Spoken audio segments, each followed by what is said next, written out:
Was it the day I showed him the series a pitch, or when he first called me son, that the knife was truly sharpened? My startup, Kronos AI, was soaring, a testament to years of sleepless nights and ramen. Liam, my mentor, my rock, had guided me through every hurdle. His smile, once a source of comfort, now felt like a gilded cage.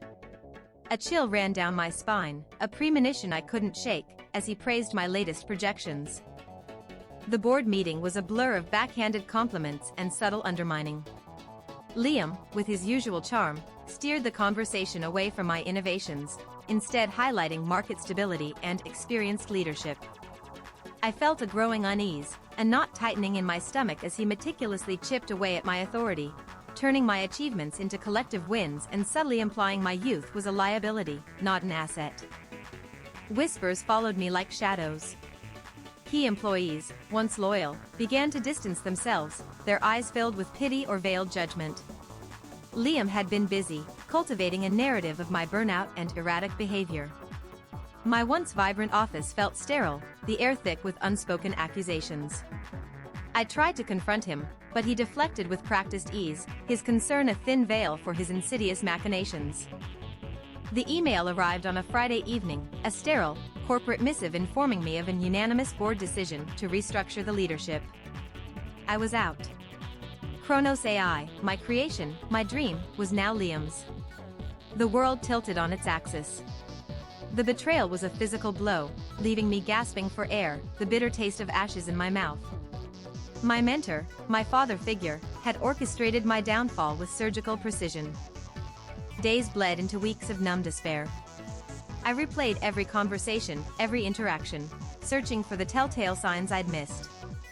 The clues were everywhere, tiny cracks in his facade I had dismissed as quirks.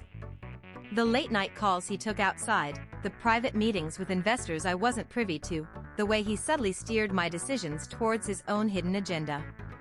A cold fury began to simmer. Revenge became my oxygen. I started small, gathering intel, leveraging old contacts, digging through public records. I discovered Liam's lavish spending, his investments in a rival company, his past history of acquiring promising startups through similar tactics. He wasn't just a backstabber, he was a predator. The evidence mounted, forming a damning portrait of his avarice. My old network, initially hesitant, slowly started to come around. The whispers about Liam's true nature had reached them too. I presented my findings, meticulously detailing his pattern of corporate espionage and predatory acquisitions. The truth, when laid bare, was far more shocking than anyone anticipated. A quiet ripple of indignation spread, turning into a tide of support. The media caught wind of the story, drawn by the dramatic fall from grace and the subsequent allegations. Liam, once untouchable, found himself under intense scrutiny. His carefully constructed image began to crumble under the weight of public opinion and irrefutable evidence. The very investors he courted began to question his integrity, their trust eroding with each new revelation. The climactic board meeting was a tense affair. I walked in, not as a victim, but as a prosecutor. The evidence, meticulously compiled, was undeniable. Liam, for the first time, looked genuinely rattled. His usual composure cracked, replaced by a desperate, fumbling defense. The board, faced with overwhelming proof, made their decision. His reign at Kronos AI, built on deceit, was over. Justice, though sweet, was also complex. Kronos AI was returned to my leadership, but the scars remained.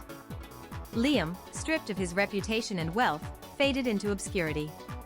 I had rebuilt my company, stronger and wiser, but the memory of the betrayal lingered, a stark reminder that even the closest bonds could be forged in deceit. My vision for Kronos AI would now be built on transparency, a stark contrast to its tumultuous beginning.